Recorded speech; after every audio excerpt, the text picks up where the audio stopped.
we've been growing a beast with Sonar, but that it's been in a cage. And David has now come and has opened the cage, and the beast is coming out, and it's beautiful. It's just amazing. To work with David as a person has been an absolute pleasure. He's a great sense of humor, and still he is very dedicated to get the project done. So he has a very, very good approach to bring out the best in everyone involved, to make them feel respected as persons, to be taken serious, and having a good time at the same time. So it's been an absolute pleasure.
So, David, what made you want to produce Sonar? I wanted to produce because Stephan called. I got the material. I was recommended by Henry Kaiser, who said, this is something you really might want to look at or listen to. And I believe Stephan sent me 2 or 3 records. I listened to 2 tracks from the 2 most recent records, and I went, wow, this would be really interesting to do. Because of the nature of this kind of clearly conceptualized minimalist approach to a rock band, where it still actually has kind of rock elements in it. At first I thought that there was some kind of connection to what I remember of the pattern orientations of the King Crimson material from the early 1980s. And then as I listened more, I realized that there seemed to be much more to the concept than that at all, a lot. And I thought, well, this would be really interesting to do. And I also felt that maybe I could add something to it sonically that it didn't have, maybe some roughness of some sort or another. Certainly some play on the amount of space and the animation of space in the material, which I, immediately think about. But also the roughness in this case. I thought that it might be nice to go for something a little more that felt that the energy felt more rock or something like that. Rock, I don't know, it's not even a word, fuck that. Whatever it is, that electric music thing. Yeah, good. So the sessions evolved in a fairly unique way, going from you being largely in a production capacity to now appearing on every single track. Talk about what progression has occurred across these days. Well, I'll say clearly that it ain't over till it's over. So while I've played on every track, I don't know how much finally I'll appear on every track because the mixes aren't done.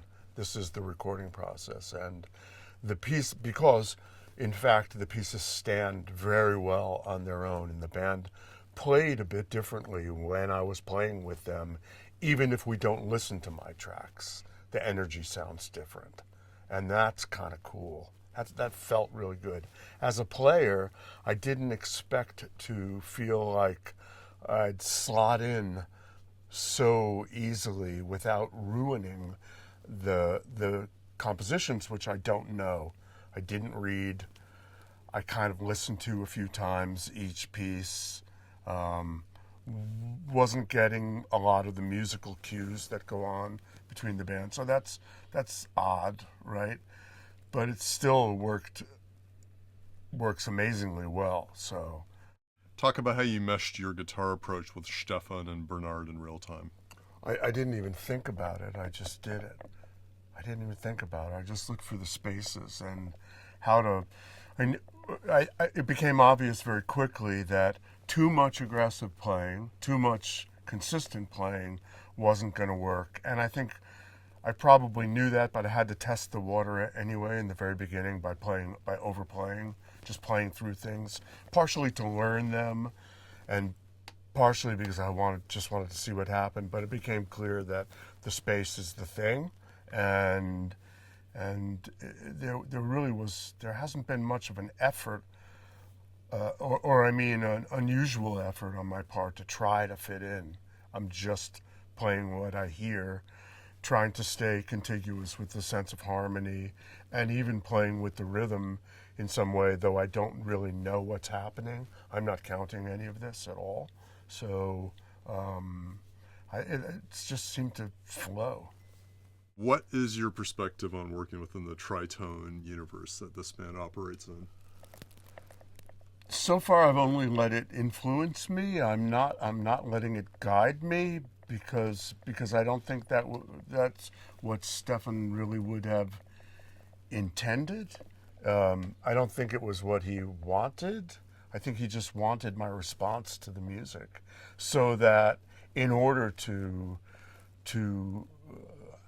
my sensibility is that he wanted me to just respond to the music in the way I would naturally respond, hoping that it would not overtake the music and would spatially add something to the music. And I don't think that the conceptual parts of his own music, which are critical, were important for him to convey to me that I work within a set of rules. So as somebody who doesn't really like too many rules to begin with, I was happy to not have to ignore any more rules. So I think I did consider it, as I was showing you, I think earlier before, or there are things that I've done with tritones in the playing which are probably not going to be very apparent, because I did them at points in time where I was playing either very quickly or very quickly and very disgustingly dirtily at the same time as playing quickly with deep fuzz and stuff like that. But I was thinking at certain times that I would show some kind of intellectual reflection, respect, whatever, by playing certain phrases, by focusing on tritone series within a piece of music that is fixed at one tritone series. So I was moving it around harmonically and still, I don't know, I wanted to play with it. It's interesting that the one piece of music in which I actually, there were two pieces of music in which I sampled something that I played while the band was playing that was an iteration of a melody that, an interpretation of, not an iteration, but an interpretation of a melody that Stephan was playing, and sampled that and reused it throughout two different pieces, each one for their own piece, because I wanted to have that glue that came from his writing show up in my improv, rather than me just purely interpreting things. So that's in at least a couple of the pieces. It goes a little bit beyond the influence of the tritone thing there, but it still answers the question. Talk about the complexity of being both a player and a producer on this project. I think the changeover that I went from being a producer, and I thought, I think Stephan and I talked about it. I think he said, maybe you could play on a piece or two or three maybe or something like that. I didn't think it would go all the way. I don't think he did either. But we're at the point where we're almost done with this portion of the production, and I'm just getting used to, it's uncomfortable for me as a producer to not be in the control room. I like playing, but I like to separate it from the full-on creation of the music, which is, it's not only Stephan, it's this band that's been together for 6 years. They're a band. They live together. They think things together. They have friction of their own together. It's like, it's that band thing, like some weird fucked up little family that is like no other family. So I don't like to, it is a different headspace for me to like go out and play on every track. Usually I'm sitting in here, I'm listening to stuff, I'm saying, Dan, can you do this? Let's do this with the sound. I don't need to do that most of the time with Daniel, but sometimes I have these ideas and I get to learn the music that way. I'm listening to it. Usually sometimes there's a chart, so I have a chart and it's going along, and I'm constantly criticizing what I think the future of this particular piece of music could be. So that got cut short. It was hard to, I felt remiss as a producer in a way, because I wasn't in here to have that big overview that I like to have. I'm not trying to control anything. I just like to have the overview, and I can see what the social interactions are like, which is already interrupted by the fact that my German, while I can comprehend portions of it. I can't follow like really long conversations that have a lot of technical details in them. Real good with like foods though. Sorry. Talk about each band member in Sonar and the unique elements they bring to the table here. I would think that the band members would prefer in some ways to be thought of as a band than as themselves as individuals, because it is a band. They each do very different things on their own. Sonar is a thing. I'm not really aware of the different bands that everybody is in, but I know that everybody works and makes their own records. So in this context, which is the only context I know them in, A, we're having a great time. B, people are doing stellar jobs of playing some pretty difficult material that on the surface looks simple might sound simple to some people, but because of the nature of minimalism, but in fact is not simple, and is not simple to play, and is not simple to articulate, and is not simple to sound expressive with, and everyone is doing an amazing job. I think that, I think that Bernhard is playing the perfect foil to Stephan guitar-wise. The sounds, while not sounds that I would normally work with at the root, sound, at least in this instance, they really sound good in the room to me. I think everything sounds good in the room. Really, the rhythm section is kicking ass. It seemed to kick a little more ass as maybe some of the arrangements got a little more out of control. I think. Seems like it. Everybody has a great tone. There's been no fucking around with, let's switch this to that. And in fact, we ended up, in terms of Christian's playing, we were of course going to put an amp on his sound, and we ended up not doing it because the DI sounded great. I still might do it later, but there was normally there's a desperate need to put a tube amp on on an electric bass to kind of round it out and make it come forward a little bit fuller. And so had we done the record without me, we'd probably have done 20 pieces by now, 15 pieces if you had them, because everything went so swimmingly, because the band is playing as a band, which is not normal. It's not session guys.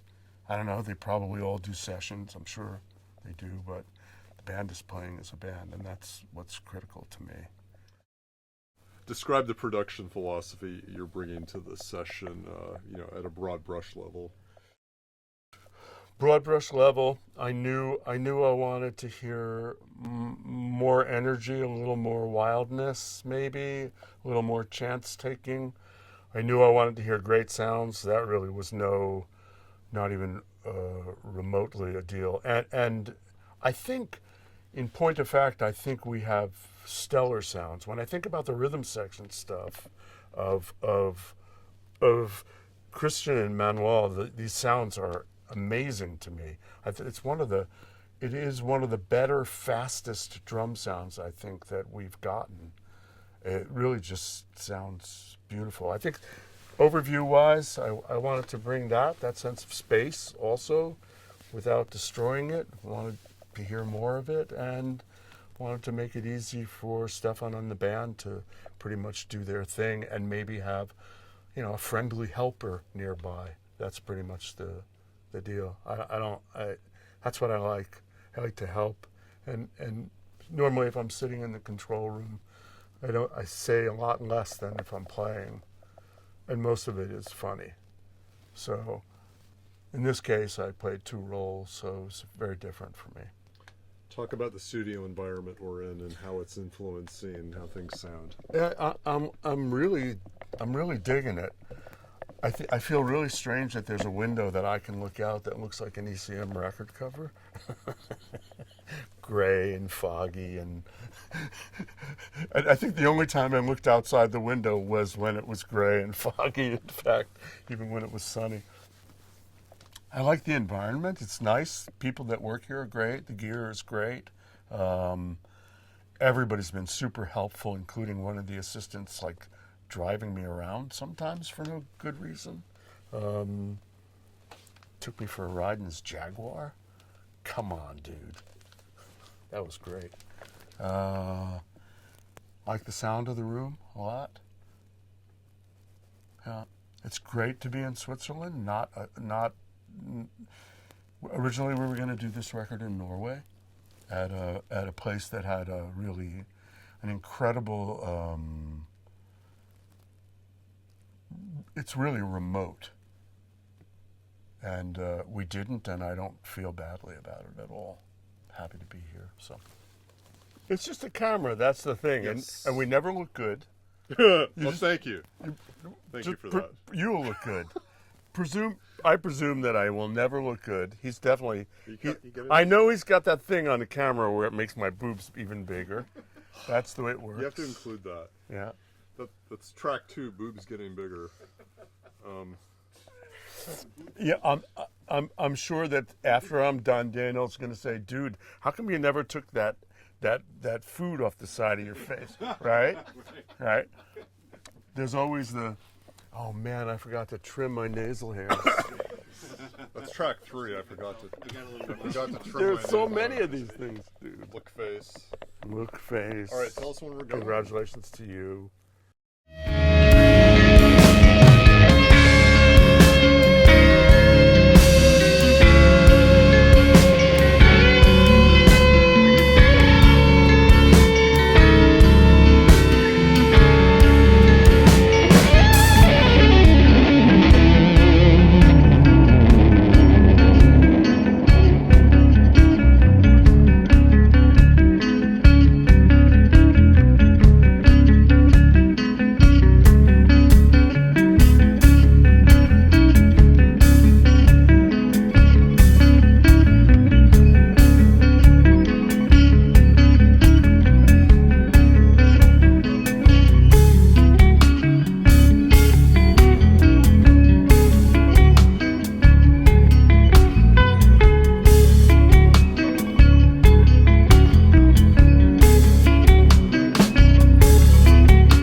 What's it been like to have David Torn involved in this record? It's been an incredible pleasure and such a great experience. I mean, I've been following David since probably 20 or 30 years. I saw him play with Jan Gabrek live in Zurich, and that was the first time I saw someone use extended delay time, and it was like a total eye-opener or ear-opener, if you will. And that has influenced me since then. I got into looping myself, and David was always someone, a pioneer in looping. And so it's been great playing with him because, let's say, Sonar is very confined and very composed music. I mean, there are elements of improvisation, but the important part is kind of the compositions. And now we have David with all his background that he's carrying from experience with thousands of musicians and projects that he's been working with. And he's bringing all this into the studio, and you can hear it. It's just, there's such a subtleness and emotionality that he brings. Is there something uniquely Swiss about Sonar? Definitely. Actually, a lot of things are Swiss about Sonar. First of all, it's a Swiss band. Then I think there are some characteristics about Swiss mentality, or there are some qualities to Swiss or Switzerland, which is precision work, for example. Swiss are known traditionally for making watches, and that has something to do with a lot of precision, but it has also to do with relationships between numbers. When you make the cogwheels in a watch, they have certain relationships, and that is a very strong element in our music. So I think that is something particularly Swiss about our band.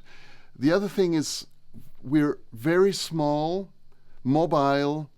We do not require a lot of equipment to create our sound, and there's some understatement kind of embedded in this, which I feel is also a very Swiss trait.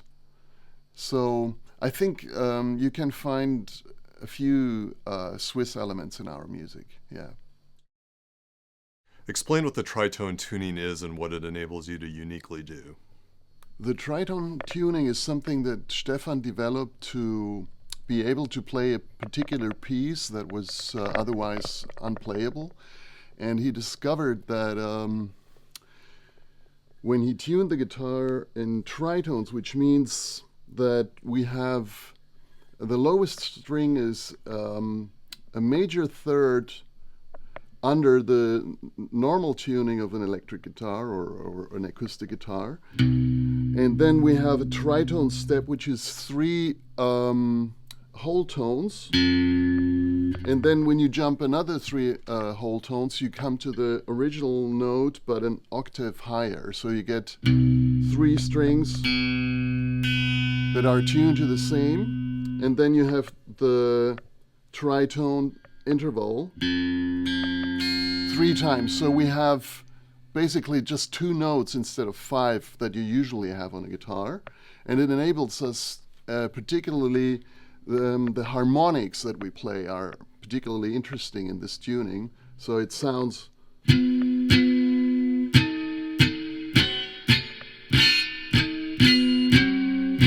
get these kind of sounds, and we play a lot of patterns in these harmonics, with these harmonic sounds.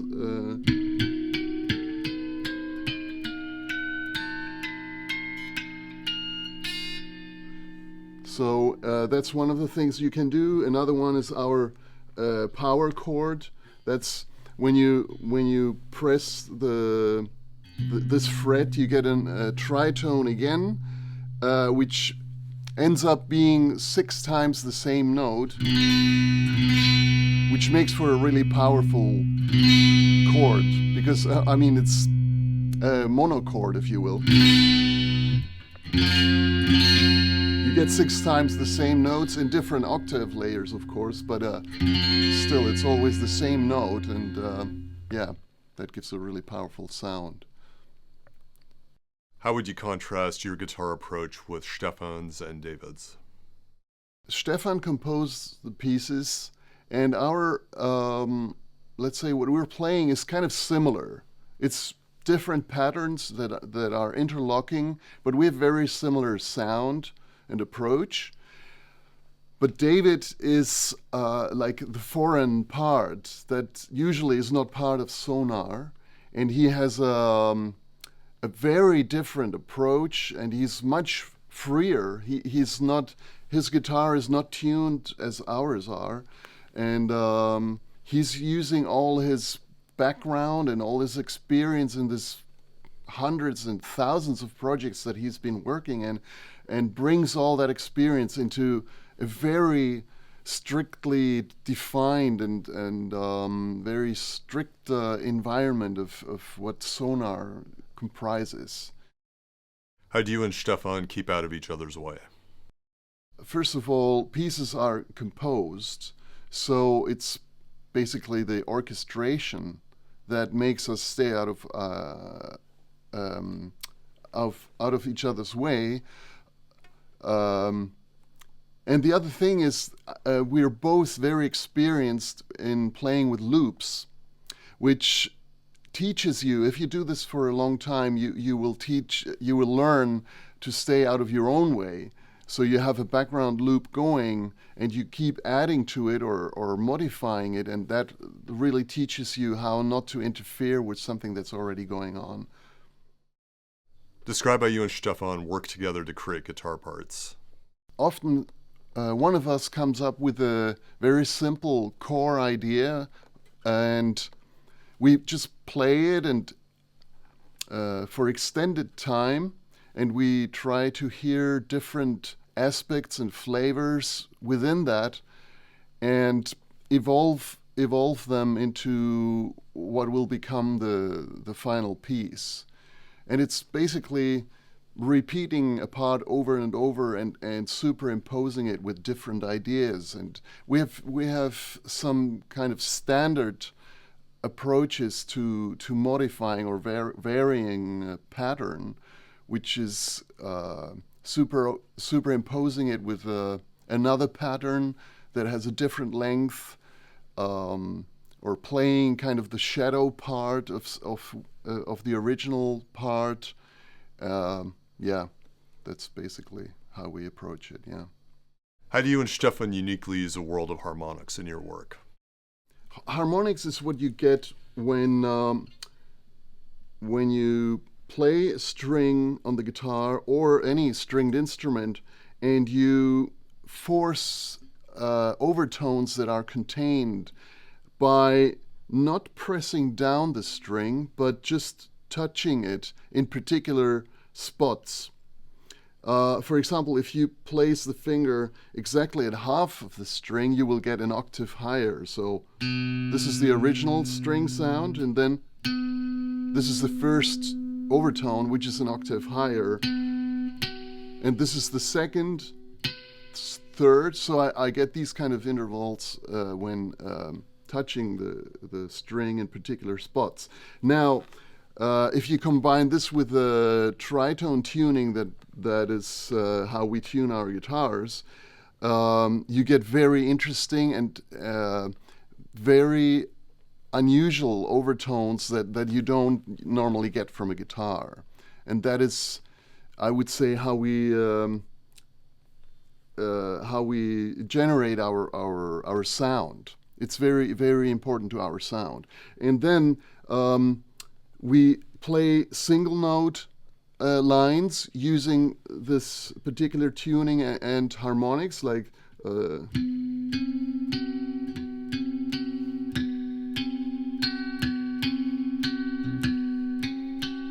for example. Or we use kind of in a chordal way, if you will, which on a normal guitar wouldn't necessarily sound interesting. The only effect you and Stephan use is reverb. Tell me about the overall effects philosophy in the band. Both Stephan and I have been exploring playing with lots of effects, lots of different effects, and we noticed that a lot of attention goes into configuring those effects and all the devices, and it kind of takes you away from the physical experience of working with the instrument.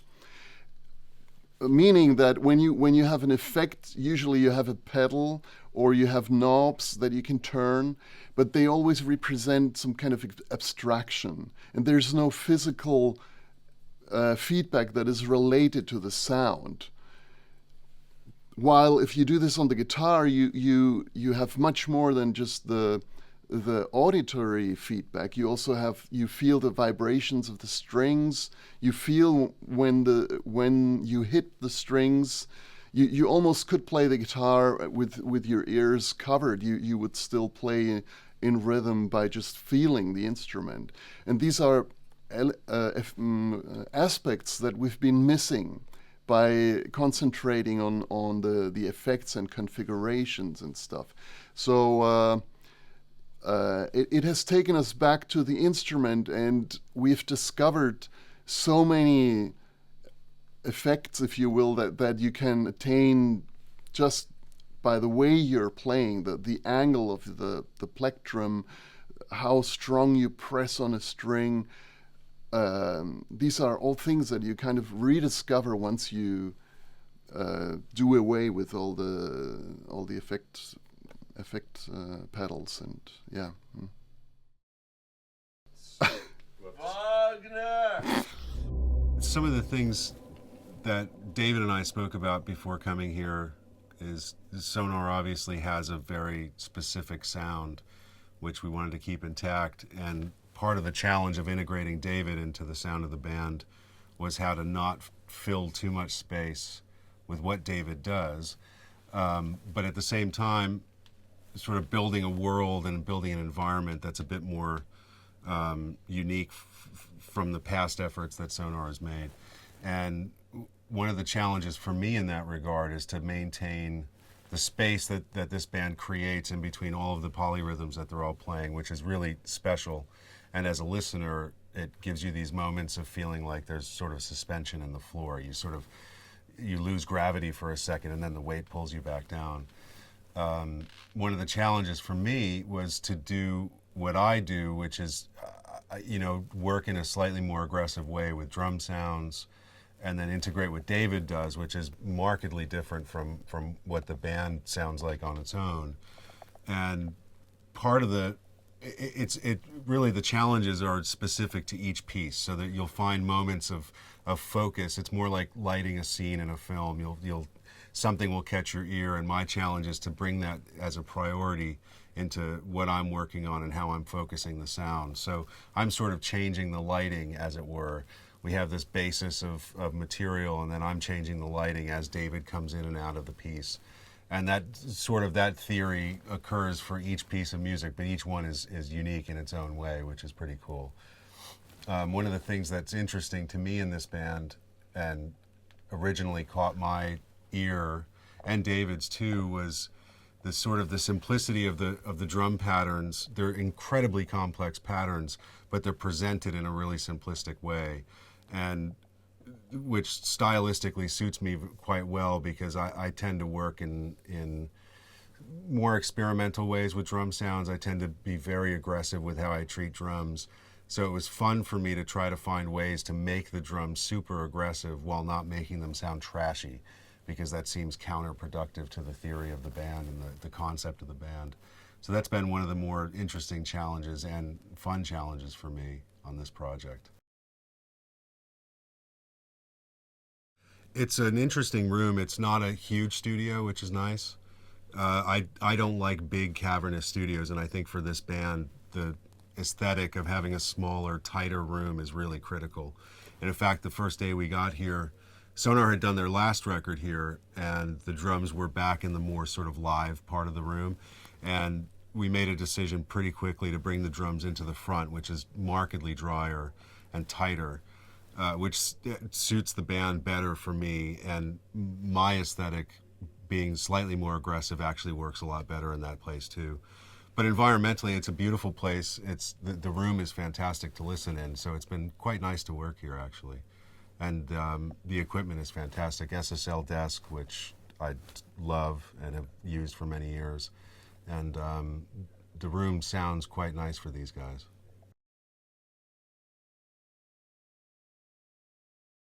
It's interesting with the three of them being presented that way. You know, Stephan and Bernhard have always, my understanding is they've always played direct with some processing beforehand, but not through an amplifier. And David has always played through amplifiers. So what's easy about that is it immediately builds in a space for each player. So Stephan and Bernhard have their very predefined spaces, and David has his predefined space. And because they're all different, on one hand, it's easy for me to balance that because they can occupy a different place in the field. On the other hand, it's difficult because you want them to also sound like an integrated unit. But being such disciplined players, I think they have a very good sensibility of how to blend with each other, which makes my job much easier for sure. But being in the room, David's amplifiers being in the room with the drums, even though there's a large amount of separation, it brings in this sort of organic confluence of these sounds happening at the same time, which is quite nice and I think unique for Sonar as a band.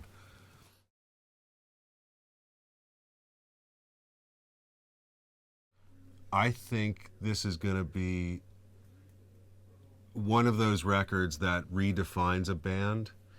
Musically, these pieces are incredibly complex and interesting to listen to.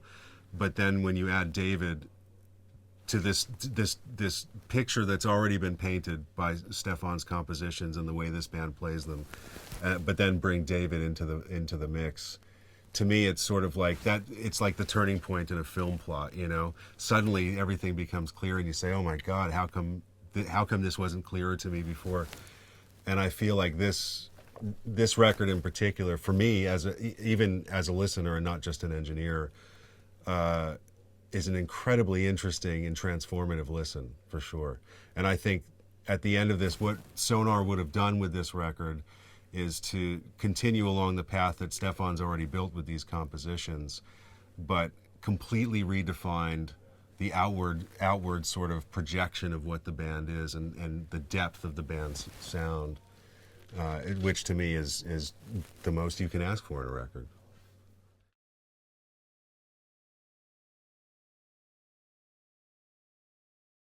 Each member has a really interesting way of playing their instrument. Obviously, Stephan, being the composer, is deeply inside of these songs.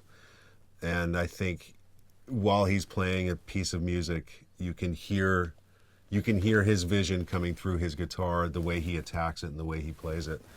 And each member, to me, at least from my perspective, translates that in a very specific and unique way. Christian is a really physical player, which is quite interesting to watch, and that translates in his sound because these notes that happen with the kick drum, and they're just really, really palpable and tactile, and you can see it when you see him play. You feel that tactile nature of his playing.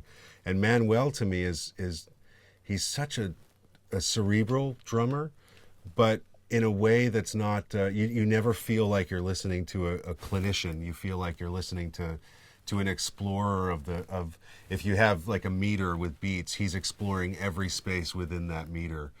And to hear him go off the rails sometimes and then come back in is really, really fun to listen to.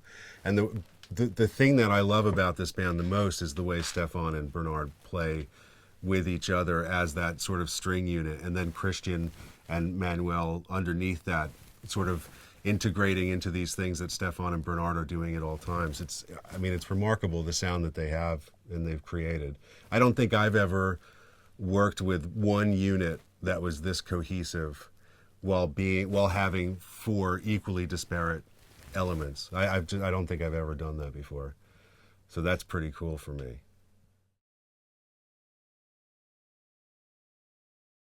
Typically, David and I worked on David's solo record, so that was all David. So that notwithstanding, most of the projects that I do with David, if he's producing, he's playing on it sparingly or playing on it at a later time. And this has been interesting because his influence in the room playing with the band from minute one was you couldn't help but notice the shift in the band's energy,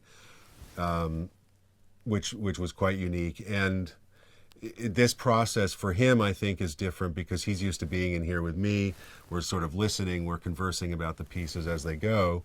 And in this case, he's out there interacting at the moment with the band, which I think has just infiltrated the whole band's unit and energy and the way they play together.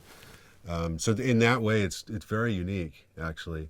And we've worked on, dozens of records together. So this is the first time I've seen quite that level of transformation in the project as soon as he picked up the guitar. It was pretty fantastic, actually. But I think that speaks to the receptive nature of the band wanting him to bring that energy into the room. Because some people might be resistant to that, or others may not they may just want to do sort of their thing and then let David sprinkle on top later. But this wasn't like that. It was more of a full assimilation into the band, which was quite interesting to watch. And cool from my perspective too, because we've worked on so many records together. To see that and to see David's change, the way David has sort of blended into this project, but also the project just took on a life of its own when that happened. It's pretty amazing.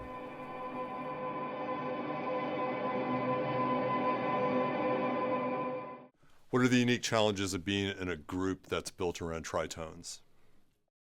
The challenge is, since the rhythmic idea is the fundament of a piece, to play this fundament, but also to play more than the fundament.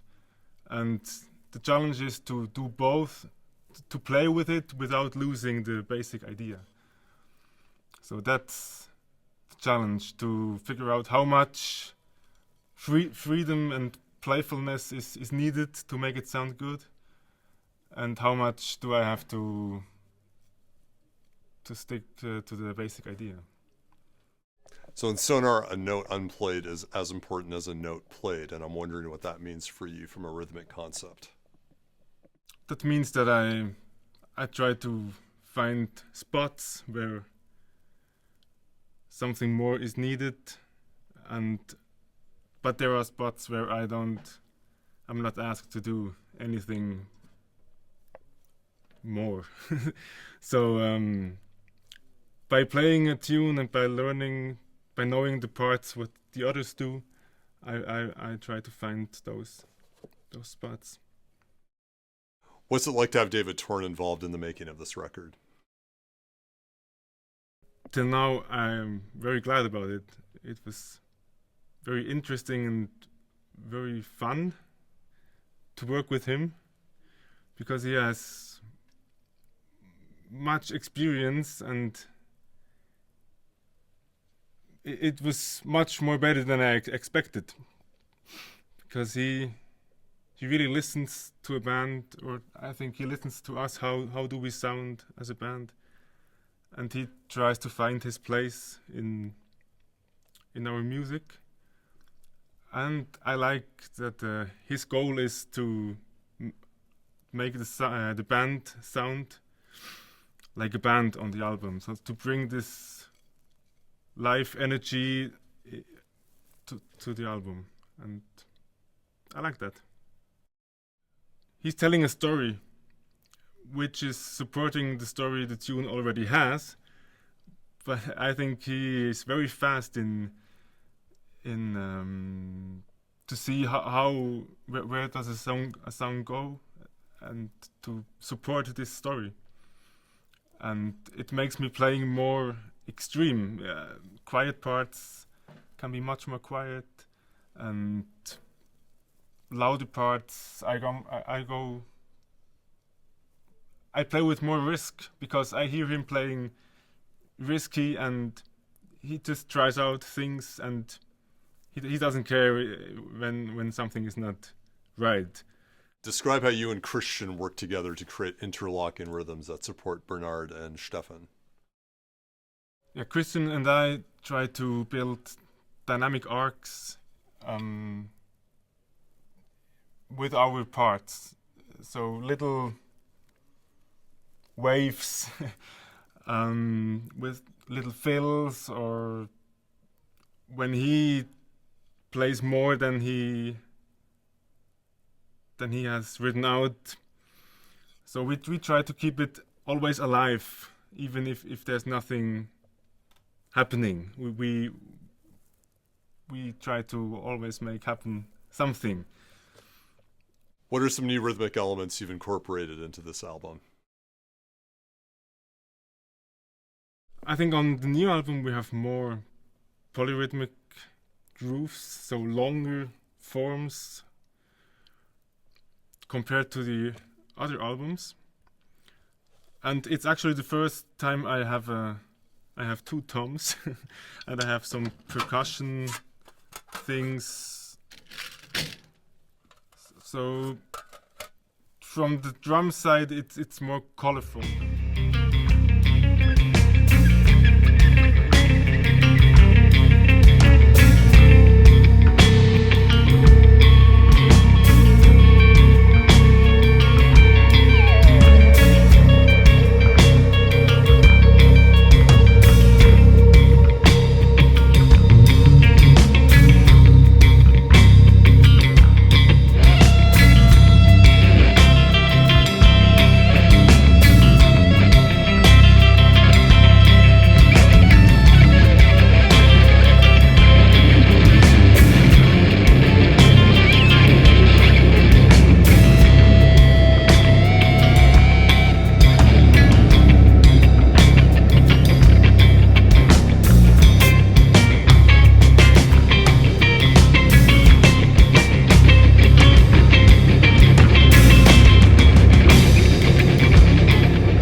Describe the role of the bass in Sonar. The role of the bass in Sonar is for me more or less the same as in all other bands I play. I describe it as the mother of the band because I have to be able to move in each direction in musical terms. Like I can play dynamically, I can play fat, I can play thin sounds. I can interact with a soloist, I can interact with the melody part, with the harmonic part or the rhythmic part. So that's what I like about playing bass also. Tell me how you and Manuel go about building up rhythms for the compositions. The work with Manuel is based, in the beginning, if we do a new song, it's based on what was written down either by Stephan or someone else who has an idea for a new song, for rhythms. And then in the beginning, we more or less we keep that idea basic during rehearsing, during building up the songs, during finding out and experimenting a bit. And then I feel like consolidating what we found. And after that, when we play the song live, for me it gets lively. And then together with Manuel, we develop kind of interplay, kind of reactive playing, and do some fills, do some breaks, some small mini breaks, do some micro rhythmical stuff in there. But that's more or less intuitive. It's not so much about thinking now we want to do that. Sometimes we say, okay, now let's try to do that because we feel it in that way.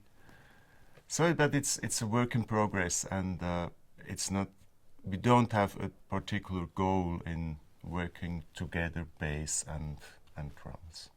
How do you go about orchestrating your presence between Stephan and Bernhard? That's another question, because there, for me, it's the clockwork is between Stephan and Bernhard. And if I have to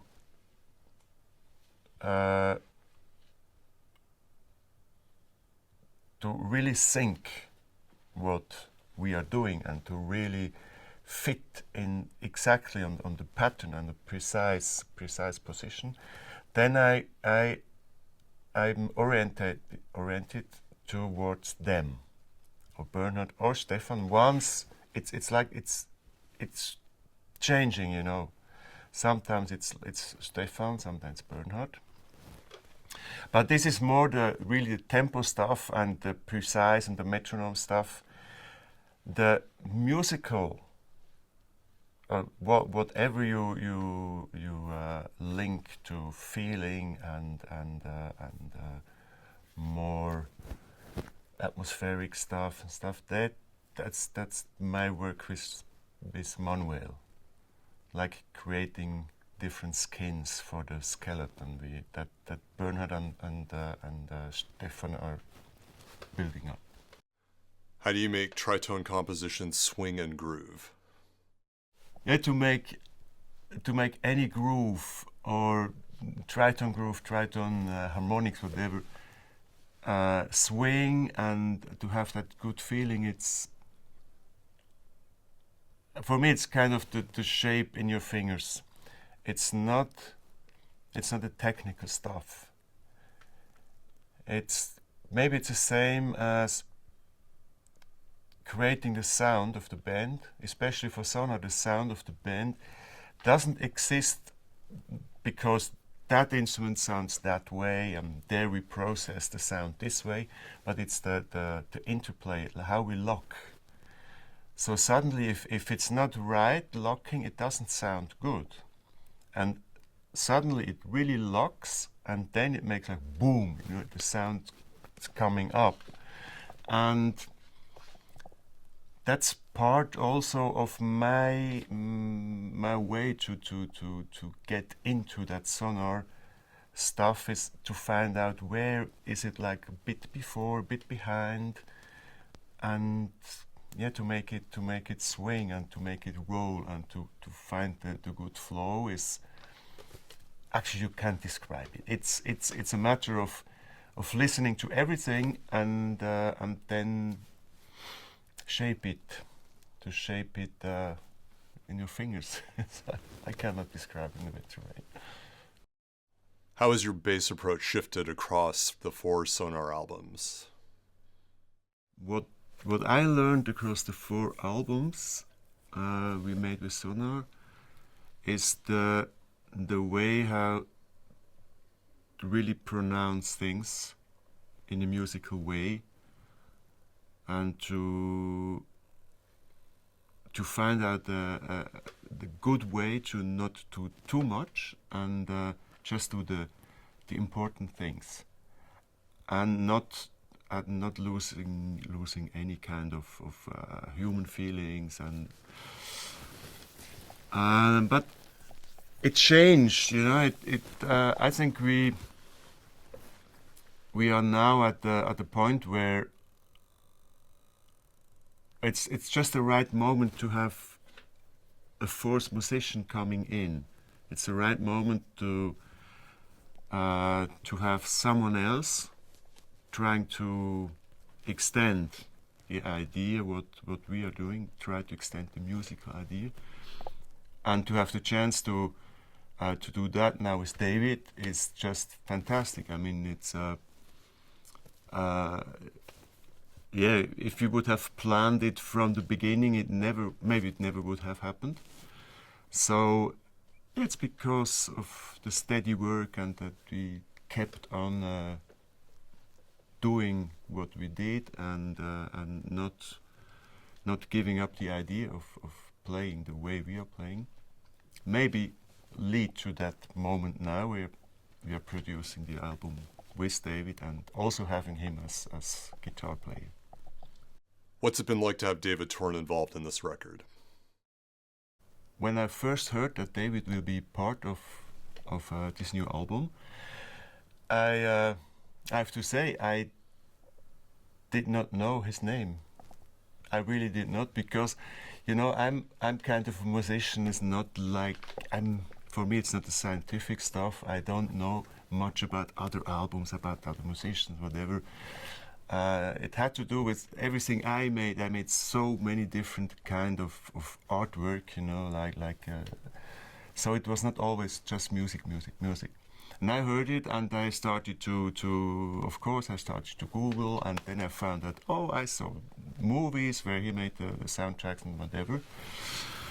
But still, I didn't know exactly what's going to happen. It was Stephan's idea, and I have to say I was somehow skeptic in the beginning, because I didn't know exactly if it will work. Because it's completely like another planet, you know, joining our system, planetary system. But the first moment I met him and Daniel, they sat into my car, I knew that's going to be great. I knew, because I felt this kind of good feeling, this close contact, and it really happened also in the musical interplay. And he had a great influence when we played here.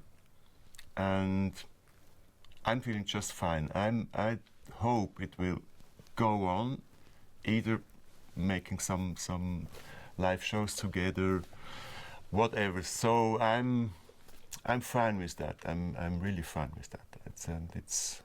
I hope it's going to be a great album. You've been involved in a wide variety of world music groups. How does your experience working with different rhythms influence your work with Sonar? My rhythmic experiences, I just collected all over the world a bit. They just sat down in me. Even if I didn't play certain rhythms, if I didn't play certain instruments, I just heard them, and in my imagination, I still hear if in anywhere in Nigeria some music groups or dance groups, they're playing huge kudu horns, and play that polyrhythmic stuff. It's a combination of sound and rhythm, and that's what influenced me a lot. It was never an isolation of any musical element. And that's something I really try to bring in if I play my instrument, the bass, in any band, that it's not isolated. It's not that's the guitar, that's a saxophone player, that's a piano player, that's a drum, that's the bass. It has to be, everything has to be together, and it has, I mean, you should not lose, you know, and that's what I learned in all the other projects with very native musicians. They never play alone. They don't practice alone, almost, you know. They always do it together. And it's always life involved in what they are doing. It's not music just for purpose of making music. It was always life. And for me, that's the big influence. And the biggest influence for me in music is life. Life as it is. That's it. This is my guitar. It's pink. These are the electronics that I use, the beginning of the electronics for sampling. And I actually have something that I made during the first pass of the most recent piece of music, which started life like this. So this is a sample of my guitar, modified, and we've been using it in the piece. And I control it with my feet and my hands at the same time.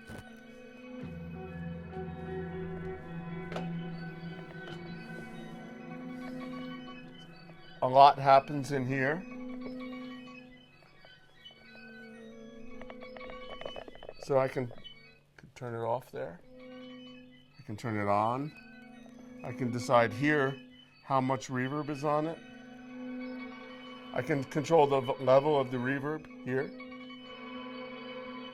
No space. So here's no space, and here's all space. Same sound, all space.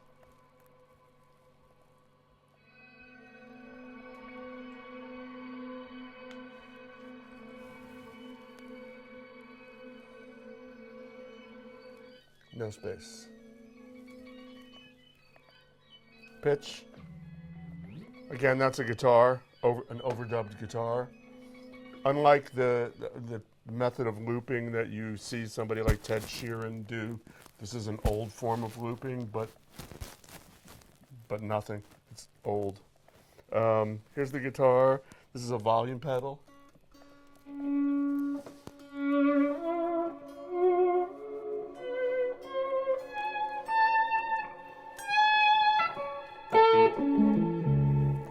These are some more sampling pedals down here. This is not a sampling pedal. It makes me go whammy.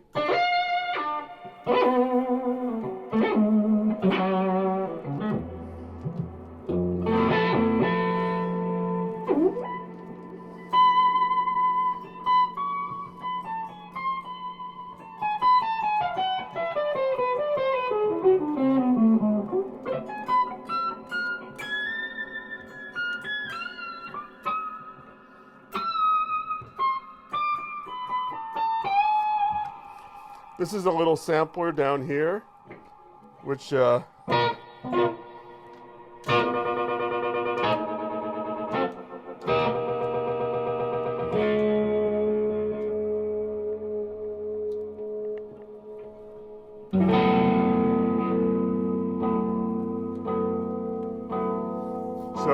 that's what that does.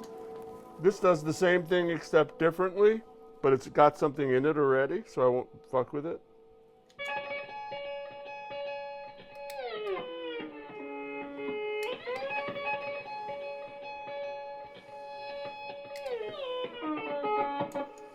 So that's something that I recorded while we were actually doing the piece of music, and it's just two notes from a melody of Stephan's that I wanted to relate back to the piece that we're playing in.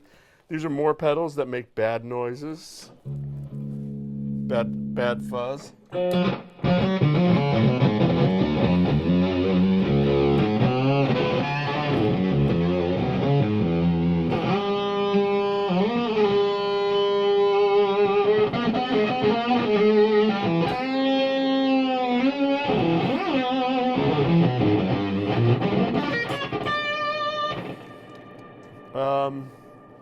Yeah, that's like so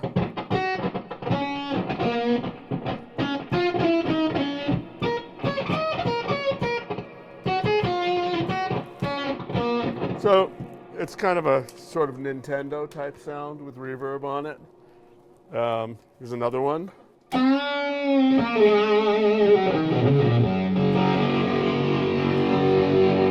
It's in case we do any black metal material at all.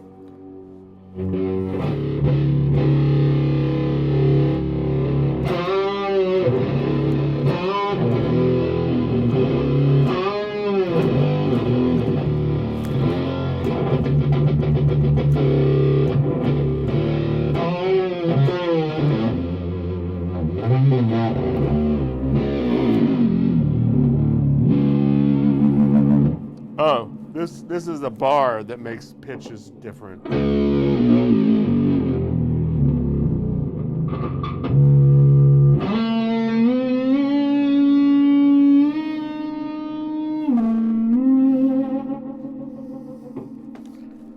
And then there are the important amplifiers in the back. The little guy, which is owned by the studio, is the little amp there. The little silver thing is owned by me, which is the main amp sound. Couple pedals there and another amp, and that's the whole rig. Woo!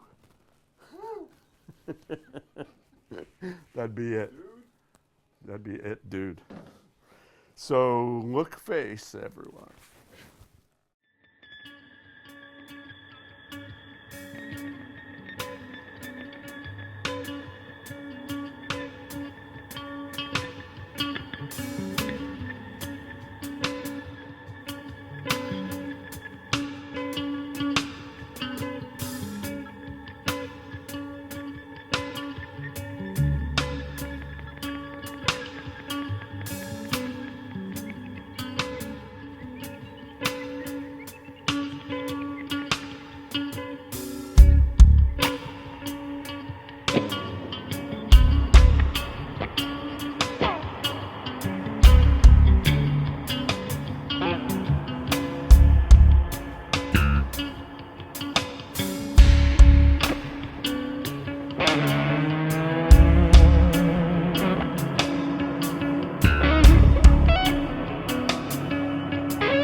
Describe Sonar's mission as a band. Sonar's mission as a band is to create a type of music which otherwise wouldn't exist in this world. And it's a unique mixture. It's not rock music, it's not minimal music, it's not jazz music, but it has elements of all three of them. And it's also not just about the music, it's about the way we play together. We're playing together like an orchestra without soloists. And we don't really want to entertain in the contemporary sense, but we want our audience to actively participate. So it's a kind of music which kind of wants that. Tell me about the unique characteristics each band member brings to the band. I think all four members of Sonar are equally important. I couldn't imagine this group without these exact four people. And it's really unique how we came together. There were no auditions, anything. We just met and it worked perfectly. And I think it's a very well balanced group. We have two guitars. Bernhard and I are both mathematically interested. We're interested in structures and numbers and patterns, so we can really talk about that on a very good level. And so for me, he's very important that I can get my ideas, get a mirror for my ideas, and we can talk about those things. And I think Christian and Manuel are very different in the way they think and also in the way they play. Christian is very important because the guitars are usually, they play a lot of harmonics, which are very high pitched. And Christian is important that he has this really deep bass sound, which brings the whole thing down to earth. That's a very important component of the music. And Manuel, of course, is important because he carries all the polyrhythms. He's the one who takes the different rhythms which are going on and combines them in his grooves. So in that sense, really everybody has their specific role. What evolution does the new album represent for Sonar? Vortex is really something else. The first three albums we did, I think we more or less accomplished what we originally wanted to do. And this album was, from the beginning, we thought it should be different. It should point us in a new direction. And one of the ideas that we had were to work with other people. So we worked, for instance, with a saxophone player from Bern, Don Lee, on a piece, which also is on Vortex. This is one of the pieces. And for this album, we decided to work with David. And first of all, we weren't sure how much David would play, but now in the end, it seems that he will play on everything. So it's been a very radical thing for us to change the way we play and interact with him. What can you tell me about the creative process that resulted in these pieces? Well, usually I compose the pieces at home. I think of things that I want to try out, and I do a first version on my computer, and then I take it to the band, and then it usually changes certain things. Maybe nothing will change. It depends, but usually some minor things will be changed. And so then we have a version which is playable for the band. But in this case, also the next step was playing it with David, because David also had a contribution which really changed the way we played the songs. We changed the arrangements. I maybe would play less than I would usually play. And in that sense, they really changed. Who are some of the key influences on Sonar's music? I think the biggest influence is the minimal composer Steve Reich, because it's not so much the music that he composed, it's the ideas that he had. And I think his music is very much about having an idea. If you want to compose a piece, you need a good idea to start with, and usually just one idea. I think a lot of people use far too many ideas in a piece. It's enough to have one good idea, because you can do so much with one good idea. For instance, in Steve Reich, if you take his phasing idea, I mean, just the idea that with phase shifting you can create thousands of new pieces which will all be interesting, and just basically one small idea that he has or had. Or another thing that I learned from Steve Reich is that if you're interested in something, for instance, I love the sound of a distorted guitar. But instead of just going to the store and buying a distortion box, you could think, what's the idea behind a distorted guitar? What do you want to achieve? And can you do that without distortion? Can you take the idea of a distortion and just use an instrument, your own instrument, to create that? Not going in a shop and buying new stuff to create something that already exists, but find the idea behind the thing and then try to do that with your instrument. That's something I also learned from him. And of course, the whole idea that less is more. If you have one idea and stick to that idea and try to make a piece just using that one idea and not deferring in any way, but getting the most out of that idea, that makes the most coherent composition, I think. Why did you choose David Thorn to produce the album? Well, first of all, I've known David for many, many years. I've known not him personally, but his music, and I really love the things that he did in the 80s and 90s, and I was very influenced by his music, so it seemed a logical choice in that sense. And then also, I was at my friend Henry Kaiser's house, and I asked Henry who he would recommend as a producer. And his first answer was David. And he knew David, so he connected us. And David and I talked, and we found that this would really work. So we started this project. How have you noticed David Thorn influencing the band's sound? We started out this record with not really knowing how much David would play.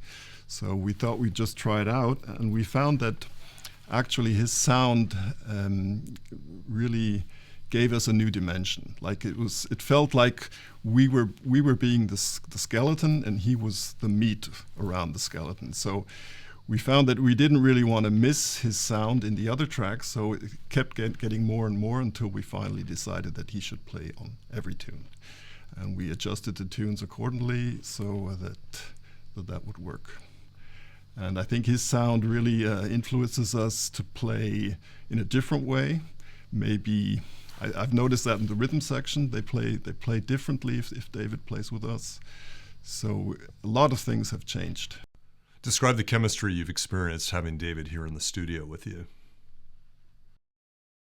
The energy in the studio was really good. It felt good to have him here. It gave us a positive vibe, so I think it was a very positive influence, something that really made us go to the next level.